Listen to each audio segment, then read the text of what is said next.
J'ai trouvé un appareil sur un banc dans un parc. C'était un Nikon noir. J'ai décidé de le prendre. Trouver, c'est garder. Je suis donc rentré chez moi et je suis allé dans ma chambre pour voir ce qu'il contenait. La première photo était celle d'une femme, plutôt mignonne. J'étais assez incrédule car la photo semblait avoir été prise à son insu. Mais j'ai décidé de passer à la prochaine photo. C'est la même fille, mais couchée sur du bitume, horriblement massacrée. Je pouvais à peine la reconnaître. Je n'ai réussi à faire le lien avec la photo précédente que grâce à ses vêtements. Choqué par ma découverte, mais de plus en plus curieux, je suis passé à la prochaine photo. C'était un enfant d'à peu près 8 ans qui marchait dans la rue. J'avais peur de passer à la prochaine photo, mais je l'ai fait. J'ai eu un haut le cœur. C'est le même garçon, mais atrocement mutilé. La seule chose qui m'a permis de le reconnaître, c'était, encore une fois, ses vêtements. Je ne voulais pas continuer, mais je l'ai tout de même fait. Cependant, j'ai passé le reste des 35 photos rapidement, car j'ai mes limites. Parmi les victimes, il y avait des hommes, des femmes, des enfants, des vieux, des blancs, des noirs.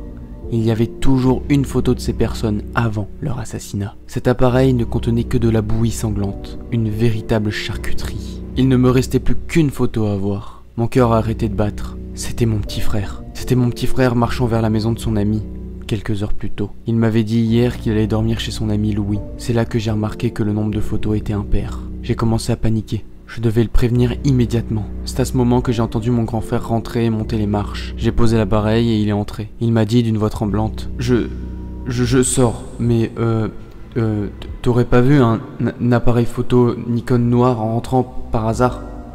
Je crois que je l'ai oublié et je sais que tu passes par là. J'en ai vraiment besoin.